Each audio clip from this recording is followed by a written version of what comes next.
Hello, people. So happy to see you all. First and foremost, Simply Chumma is going to be Simply Sports henceforth. So we are slowly diversifying to other sports as well, not just cricket. And our dream is to make Simply Sports to be one of the best sports channel in YouTube in the next 3 years time. And with your help, we will surely reach that. And this is Simply F1, our first foray into the world of racing and our very first video through Assembly Sports as well. And I am so happy to introduce everyone to Anirudh Srinivasan and Ashwin Vishwanathan, who both are F1 fanatics. Let's get this started. By the way, I have no clue what F1, and I just want to enjoy F1 as much as you all do. And please take us into the world of F1, Anirudh and Ashwin. Please first let's just start off with how you people started with F1, the journey. Anirudh, can you start it? For me, F1, I've probably I've been following F1 for almost 30 years now. Um, so as I was just telling you a few days back, Harish, so I started watching in '92, and that was the time when cable TV first came into India, and it was just a live. It was one of the first live events, um, so to say that we all got an opportunity to start following. And my father, he used to be a fan slash follower of F1. And before any of this happened, he used to follow it based on newspaper reports and newspaper cuttings. And sometimes it used to get reported as late as 2 weeks after the event. So, Wow. so yeah, in this, I mean, it's unimaginable now. Like like today, once the event is over, you have the analysis of the event, you have replays of the event, you have everything. Just to know the results of the event, sometimes they have to wait for 2 weeks. And being a So fan, in spite of all that, yeah, that is crazy. yeah. Causes So so much love for so the there's a sport. lot. Yes. Yeah, yeah. So when my dad, when he started working, so he started his career in the 70s. So when he started working, he had an opportunity to travel abroad, and that is where he first saw the, like like a professional coverage of Formula One happening, and he was fascinated by the sport itself. And it just like he just kept in touch with it. And when racing started here, I was just a really young boy, but I must thank him for getting me introduced into this. And ever since then, ever since I saw my first race, I don't think I've been able to like look away. Uh, so yeah, I've seen some really amazing careers in F1. Start off and end on a high note. Some careers that ended on a low note. Some very tragic events happening in like Formula One. Some amazing talent being lost. Like and then of course there are always the unfulfilled this thing, like you think that the some of these new drivers who come in, they'll do well and all that. Some of them do unexpectedly, beyond even what you expected for them. Some of them don't even you're like what did I even see in this fellow, like when he first started like.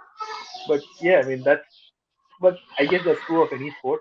You start following any sport with a passion. Like it happens. You have your ups and downs, your disappointments, your your moments of despair. You have these moments that you just enjoy.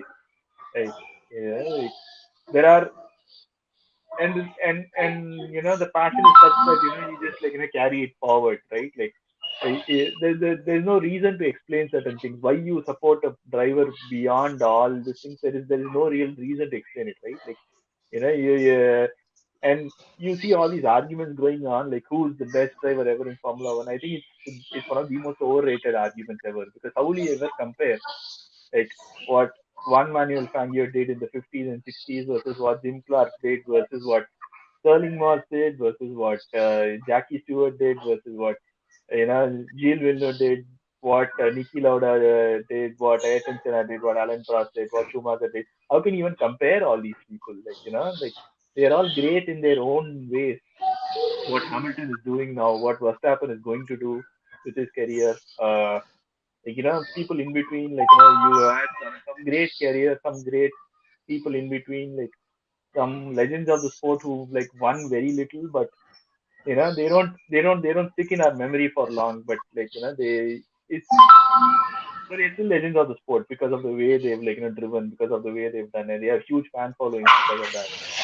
So there's no way to compare. And this is a sport that that can unite and divide very quickly.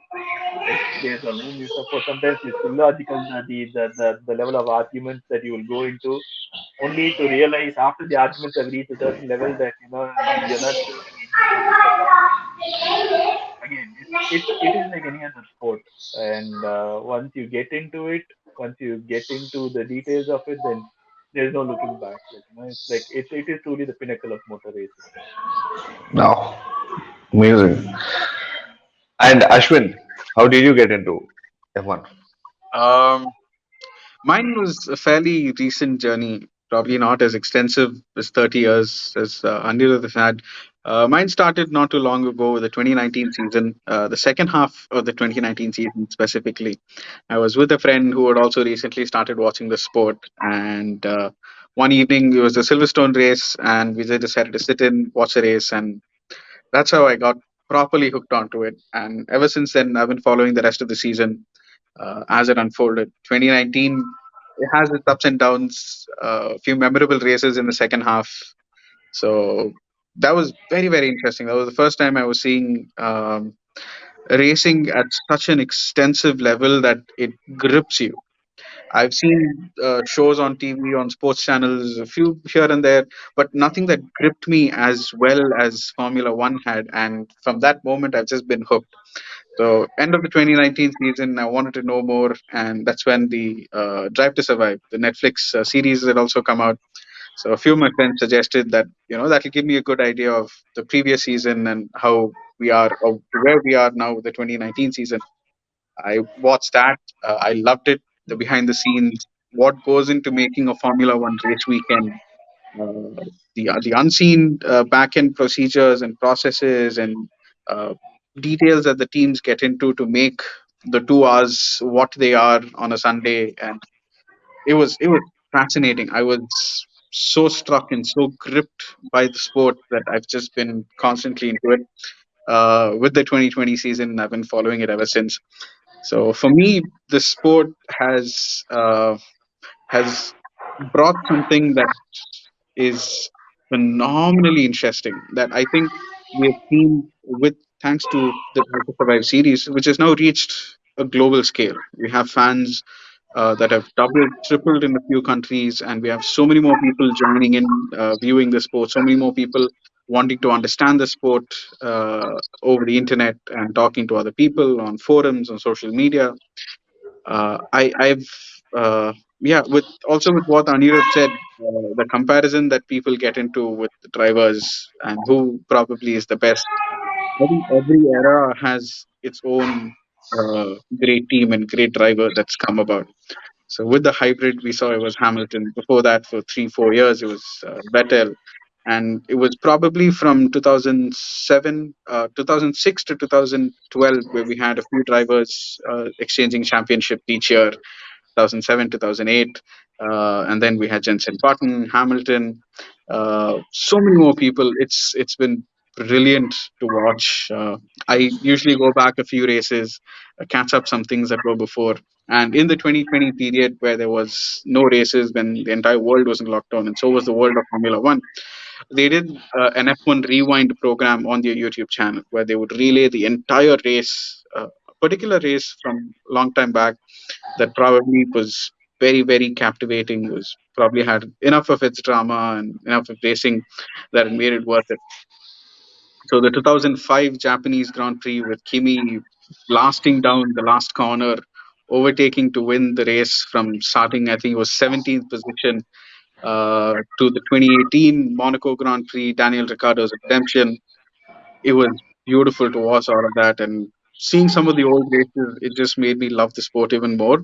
And I've just been into it ever since, and can't wait to see what the new regulations, the new cars have on track. We've just gotten done with the first round of testing. So let's see how the open media, the full cameras on the cars testing start in March. Awesome. By the way, my connection to F1, I have only I know only four people. One is Senna, Michael Schumacher, Hamilton, and Narayan Karthikeyan. That's it. Those people. So from Senna to Narayan Karthikeyan. That's all. So please, what is in store for us in 2022? Please. It's as with any regulation change that happens, like it's it's basically a new era. So when the last regulation change, as Ashwin was saying, was during the hybrid era, and like the before that there was the last major aerodynamic change that happened was in like 2009 for the 2009 season, and that's when Braun GP got it right. Like it was a fairy tale victory for them. Like a team out of nowhere. There. So just to give you a little background, Braun GP was Honda F1. It was Honda's F1 operation. And in 2009, Honda basically pulled out of F1 before even the start of the season. They had the entire world had been affected by the 2008 financial crisis, and a lot of teams, a lot of these things were like thrown into a lot of difficulties, and Honda pulled out. And 2009, basically the team principal of Honda, gentleman by the name of Ross Brawn, and he's quite a character in like Formula One. There's a lot of history behind what he's done, what he's achieved. A lot of what Michael Schumacher did is attributed to Ross Brawn being the team principal at Ferrari at that point in time. Sorry, not Ross Brawn. Jean Todt was the team principal, but like Ross Brawn was the main person responsible for the car, so to say. Um, but anyways, that was the caliber of the person who was heading up Honda F1, and when Honda pulled out, he basically bailed out the team. There was like a management buyout, and in came Braun GP. It was very iconic, like like completely white car, no sponsorship, nothing, and they had managed to like crack the aerodynamic regulations. They basically won their championship. It remains the only team apart from when Formula One started in 1950 for a brand new constructor to come in and win the championship in the first year of their existence. So it was a fairy tale. This thing it hasn't happened after that. There are no new teams coming this year, but there is always the hope that like when you have such an extensive change in regulations of like aerodynamic regulations or general sporting regulations itself, that the established players will trip up and the new team will like come in, upset the order, upset like the favorites, and like sort of create that excitement. Like you don't expect them. Like for example, a team like say Alfa Romeo or Haas or someone like that. Let's say they manage to find like a sweet spot within the regulations that the other teams have missed out for whatever reason, or their interpretation is like different for like whatever reason, and they manage to do come up with a car that is suddenly winning. Now for the fans, it's like they've never seen Alfa Romeo winning, right? Like they've never seen Haas winning. So they've like like so suddenly Alfa Romeo is winning. You don't know like in terms of strategy what they will do. You don't know in terms of like driver strategy what they'll do. You don't know if they will ask the second driver to hold out for the lead driver. So you don't know how their pit stops will go when they are put under pressure. You've always been used to them being like a midfield team or like a back of the grid Our team. midfield team, right? So when they are suddenly winning, like like are they even used to it? Like will they trip up? So the hope is that some such thing might happen before the established players who have the budgets, who have the resources, eventually they do catch up. Like maybe not the first year, but within the second year or something, they do catch up, and they will overtake. But the thing is that it'll throw up a new thing, um, like engineering geniuses or people who who can interpret rules in a different way, like they get that leg up. That's how all these legendary names that we have in like Formula One, like Adrian Newey is like spoken with like such respect at the Red Bull. That's purely because of what he's achieved over all these years. Similarly, there are a lot of technical people like you keep talking about, like Rory Byrne at who used to be at Ferrari, or even people like say James Allison at Mercedes. He's been in like multiple Formula One teams. What he's achieved, what they've done. Uh, so you think that their interpretation versus somebody else's interpretation, it is purely a battle of technical wits that is going on with the change of regulations, and you hope to see that that the teams that were like dominant and like running away with the championship, they are sort of pulled back a little bit, and everybody sort of starts from the same starting line, the same starting point, the same base, and more teams are able to compete for victories. Yeah, I think leveling the playing field now is what most of these regulations do. Like you said, you everybody starts off at the same point. It's up to the teams and it's up to the engineering department or the engineering team to figure out how they can best find the loopholes and how they can improve and get that edge over their competitors. I think a very good example with the Mercedes in the previous regulations before the 2022 one were they're ingenious to bring the DAS system, the DAS. uh, the regulation said nothing specific about it, and they hit the sweet spot right with DAS. It's been in works for quite some time. Nobody knew about it till it actually came out, and promptly FIA they allowed it for the 2020 season and banned it for the 2021. But yeah, that's the level of engineering genius that we're talking about. Teams work on it constantly. Uh, where we see a lot of change once a race season starts is in the second half when teams start bringing upgrades and start bringing newer aero packages based on the data that they've collected from the first half of the race, based on uh, the tracks, based on the aero response that they've gotten. It's usually around the second half of the season with engine changes coming up and with the new aero packages being added that it changes the sport, and it just starts to get the points table in constructors and drivers championship moving very neck and neck.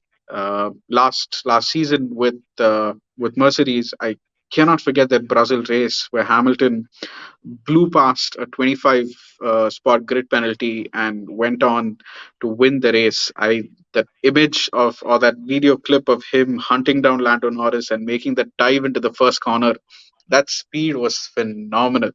So that was due to the change that happened in the second half. Mercedes had a brand new engine for Hamilton and he went at it. So with the new regulations, what we're going to see is a lot closer racing. The aim has been to allow cars to race much more closer to each other, reducing the difference in time with the midfield teams and allowing them to catch up to the guys up front.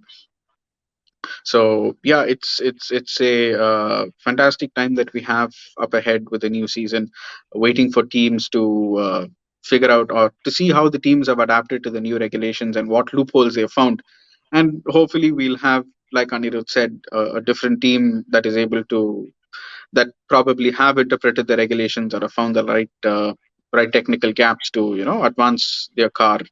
I would love to see a midfield team rising up to the top three, top four, throwing punches way above its weight, and just yeah, it's going to be a wonderful season. I just wonder, sorry for my ignorance. I'm just asking out of curiosity. So let's say at the start of the season, someone has brought out a change in their car or a completely new engine, completely new design or something like that. Can't other teams follow them after the success of one race? In between, can they change their cars and make the changes in They the middle of the can, season? they can, but it depends on where the dominant team has found their performance advantage. So let's say the you can split Formula One into say three sort of broad categories of like performance. One is the engine itself, which is been true since 1950. Like engine has always been important as to how quick it can go. And then from the 70s onwards, the aerodynamics have played a huge part. That's when wings first start coming on cars, and people started understanding that downforce, which is basically what you see in an aircraft, like in an aircraft wing, the how it regulates airflow to basically take off. A Formula One car basically does that in reverse. So it's basically the reverse of an aircraft wing. So you have airflow being directed in such a way that it's actually pushing the car onto the ground, which means that the car can be extremely light, and you can take out all matters of unnecessary weight out of it. Uh, which is why the cars are in a particular shape, the wings are in a particular shape. The like, teams keep developing to find the smallest of advantages. So that is aerodynamics. The third major place where teams can find an advantage is the chassis setup itself. How the car reacts on the road, like the way it is set up, the way the suspension setup is like has been like dialed in, how the car grips the road, how the car uses up its tires, um, depending on the aerodynamic load being like applied on the vehicle. Is it eating up the tires, which means you can have a fantastic advantage for the first say 5 or 6 laps, and then your tires are gone.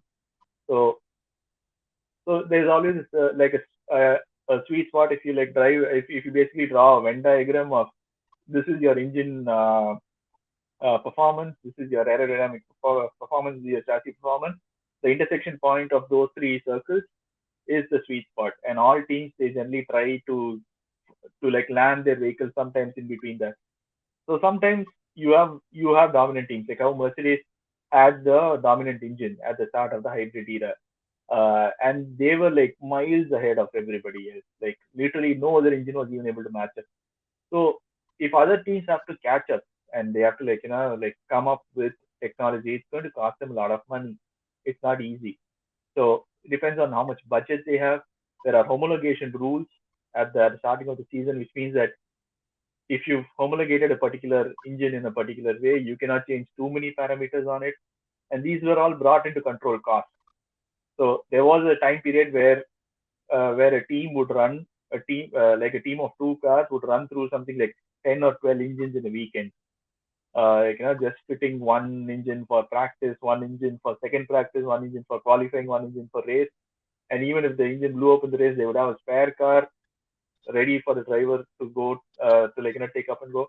All these things have been outlawed over the years to like bring the cost under control.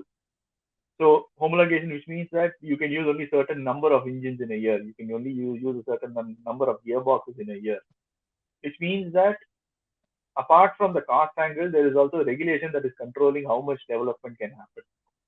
So for a teams to sort of catch up, it becomes that much more difficult. So there is an aerodynamic thing. So there are certain crash structures. Like every Formula One car, every Formula One team has to undergo crash regulations at the starting of the season, which means their chassis is literally like you'd have seen all these European NCAP racing, and I mean like NCAP safety ratings for like cars which are basically banged into a barrier, and then they like figure out how the car reacted.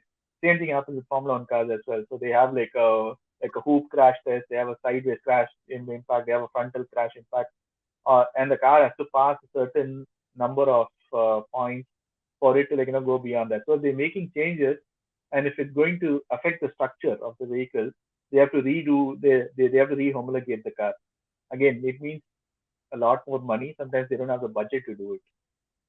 So teams can catch up, but often you'll see that a car that is that dominant at the starting of a particular season, other teams don't catch up. The fastest the other teams can catch up is probably the next season. So that is the sort of thing that you see sometimes, like how Ferrari did it, like maybe in like say the 2004 season where they won basically everything. And then they were like like dominant miles ahead of everybody else.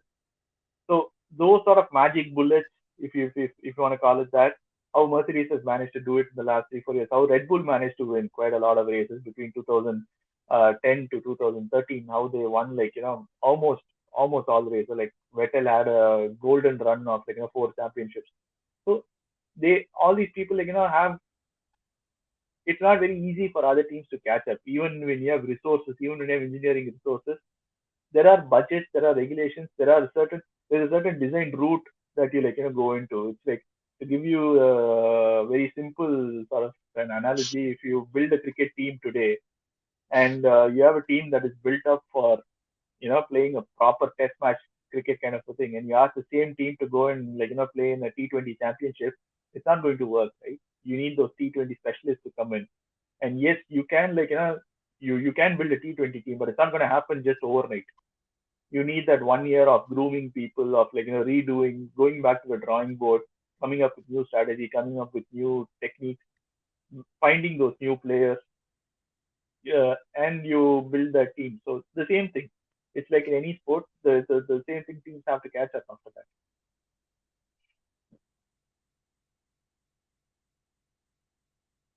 What is new in this year's update? Is there any car that is any update that fascinates you, that is interesting, something? No, so this year actually, like, um, one of the main reasons why this update for this year has been brought out is that cars found following each other to be quite difficult based on the aerodynamic disturbances that they were causing. So it was very difficult for another car to follow, say, the leading car or whatever, and then to get close enough to to then pull off an overtake. So if you were in the dirty wake of the car in front of you, typically your car lost performance, quite a lot of performance, and you had to pull out of the move at times to preserve your car and to reach the end of the race. So it became more. I mean, there were quite a few races which became more like a profession, instead of in the middle of all these exciting races. There are a few races, unfortunately, which became quite procession like. You could predict what was going to happen, like, within the first 3 or 4 laps, based on the car settling down and all that. And there are certain circuits where overtaking is not that easy as well. So you have cars being so difficult to control in these races. You could predict what was going to happen, unless there was some major mechanical problem for the lead driver or something like that. You knew he was gonna go and win it, without a doubt. So to change up all that is why these sort of aerodynamic regulations, major aerodynamic regulations, have been changed, and they are bringing into what is called the ground effect. Again, this was a concept of the 70s and the early 80s, where the air from underneath the car, when a car is going on the road, the air from underneath the car is made to work as a loading phenomenon on the car. So the floor of the car becomes a very important part of how you raise it, which means that you are basically, the amount of turbulent air that is coming out of the car is at a much lower plane, which means that the car following behind, its wings or its aerodynamic intake force are not affected as much, which means it can follow much more closer. So this is a very simplistic way of saying it, but this is what they are trying to achieve with the new regulations. As of what we have seen in the first test, there is not too much to say, because as Ashwin already pointed out, there's been no cameras allowed.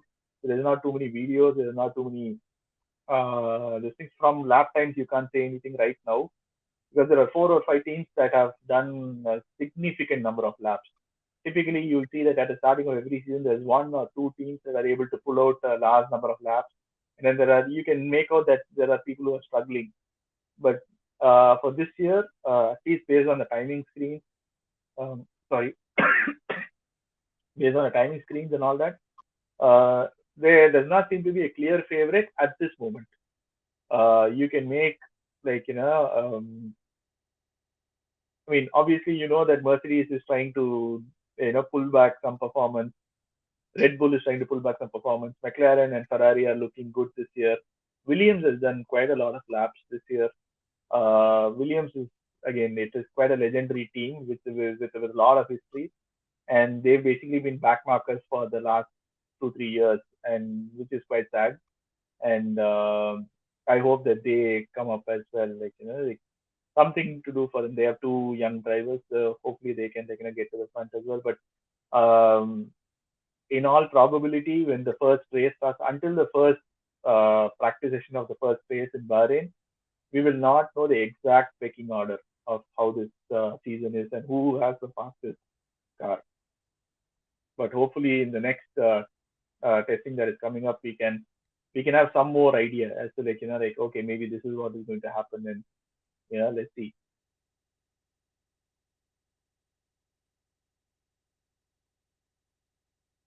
Ashwin, do you want to add something? Uh, Not too much. No, Anirudh has covered it pretty well. We are too early into the season. We've not seen the cars performing on track, uh, so it's too early to say who's doing better or who still has a lot to catch up to. Also, with the first round of official testing with the cameras and the lap times allowed, that'll be recorded March 10th that weekend. Um, Only then we will know where some of the teams stand, and it won't be till we complete the first few races under the new regulation.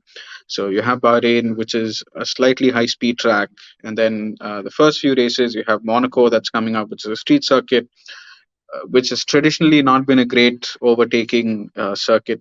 Usually, the first 10 laps just set the tune for what's going to come, unless there is a crash or there's a safety car or there's something that happens which upsets the order.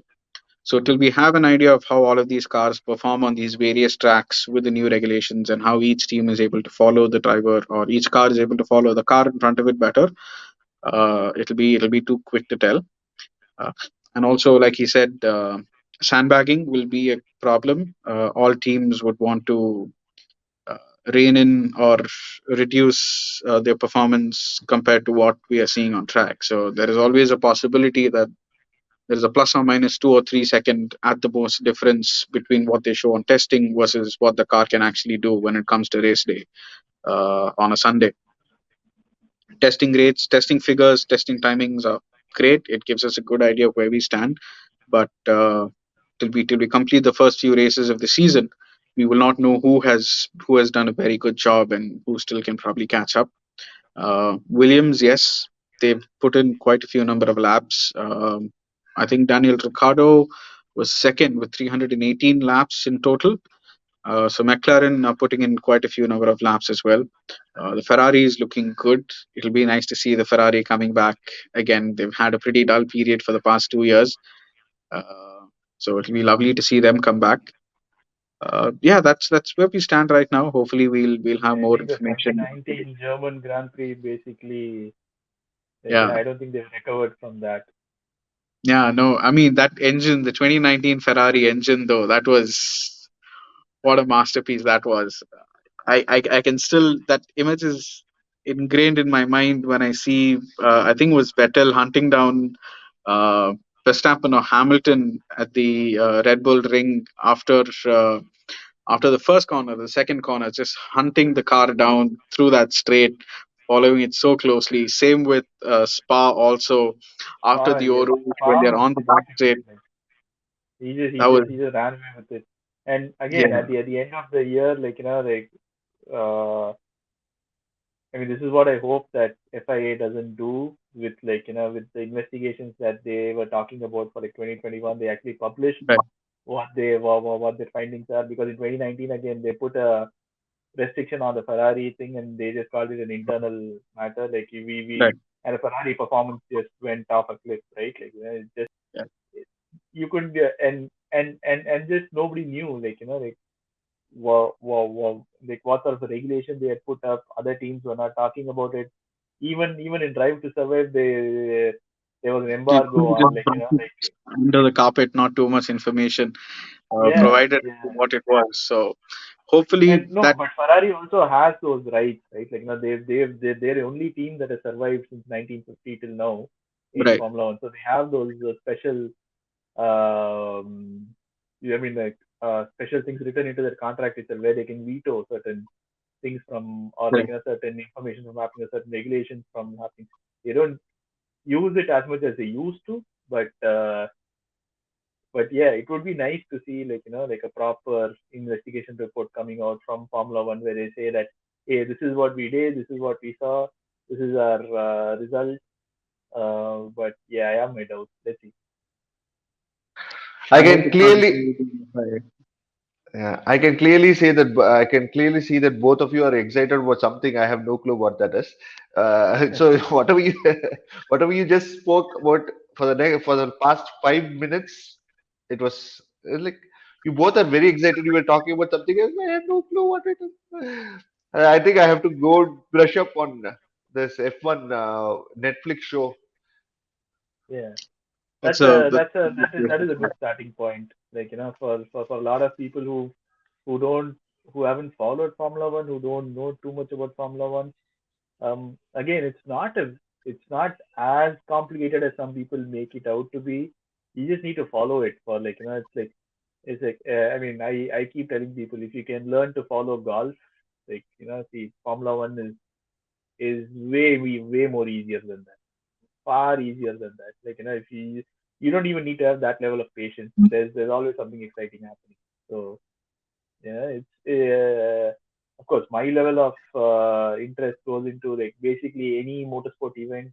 You have a tin can on wheels going around a track. I'll just sit and watch it. Uh, but yeah, I mean like Formula One is truly it is a sport. It is an entertainment. It is drama. It is everything mixed into one. So That's good to know, Anirudh. Tin cans on wheels. We'll think about that in Simply Sports. We can start it off.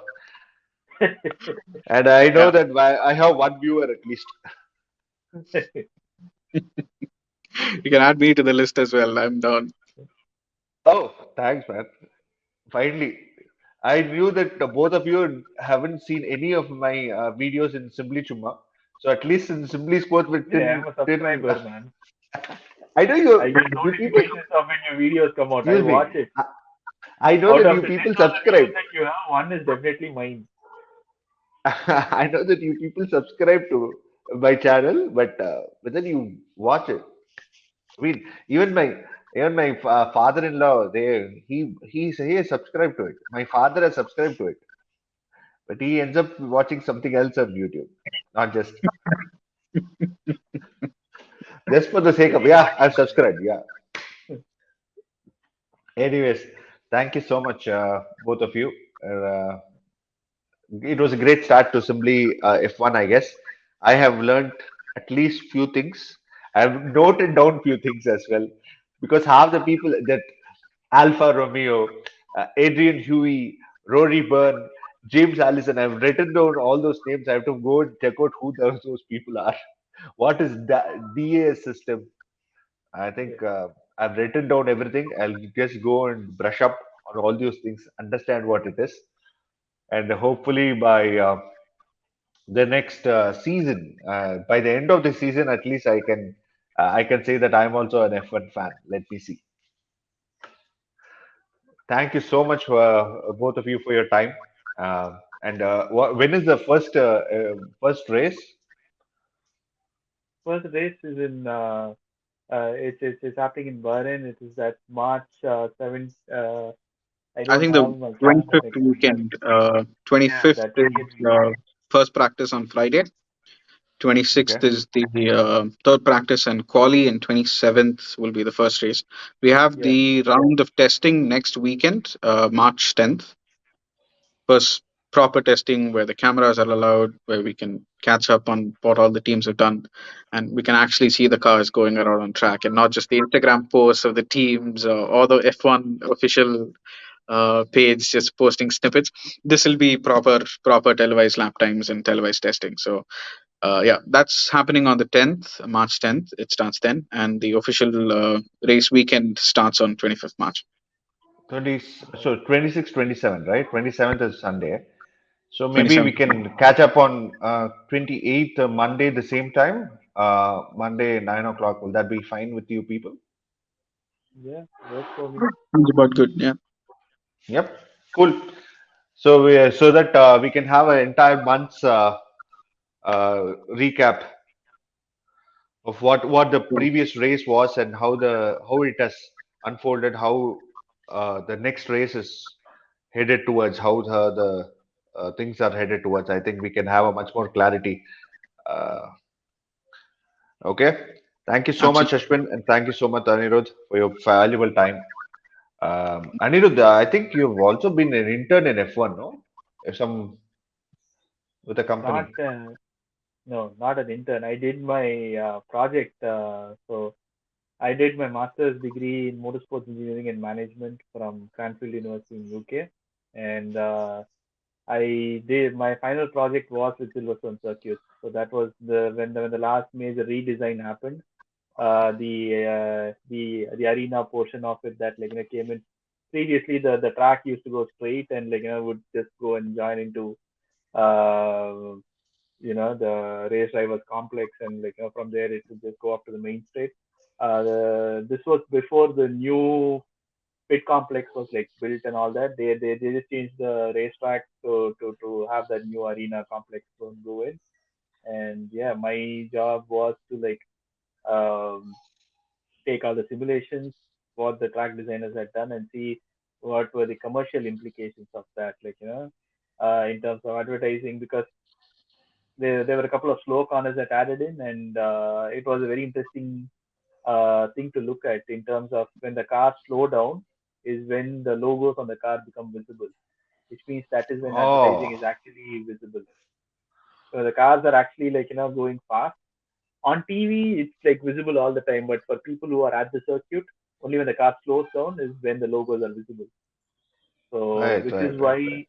which is why the tickets, if you've been to a Formula One event, the tickets on the main straight cost a hell a lot of money, because you are able to see the cars standing still at the starting of the race. You're able to see them come into the pits. You're able to see all that action live. So anytime you go, always try and find a thing where, try and find a seat in a grandstand that is near a corner, so that you can see the car more closer to you. So Wow. that is a small tip. Did he get the chance to go around the Silverstone track by any chance? Did he get to drive I a car didn't. around the track? I didn't get to drive a car, but I was taken around by the Okay. then CEO of Silverstone Circuit, because I was doing this thing. So he Right. took me around Silverstone. He had an Audi A4, Audi S4, I should say, at that point in time, and he took me around that. Lovely. Awesome, man. That is one of the best circuits in Formula One, and to have the opportunity to have driven or gone around it is that's phenomenal. That's great stuff. Yeah, that is one, and hopefully this year in June I'll be going to the Canadian Grand Prix. I have tickets. I bought tickets in 2020 for the Canadian Right. Grand Prix, and for the last 2 years it's been basically getting cancelled because of COVID. So Right. 2022, this is the season where it's going to Were happen. you refunded, Anirudh, for the tickets? No, the tickets just carried over. So for Okay, 2020, when I bought the okay. tickets, so they said I could use the same thing for 2021. And in 2021, when it got cancelled again, I said they just said I could use it for 2022. So I have the tickets. I've had them for 2 years now. So third time, third time Is, lucky. Hopefully this is year it I'll go for worn out, 2022. or is it No, it's all in my Gmail. So it's I don't have any physical copies of the ticket. I'm so that way I'm sorted. Oh, okay. Right, right. Yeah. Cool. Okay, people. Thank you so much. Thank Bye you. bye. Thank you See you very in much, one Harish. month. Thank you. Sure.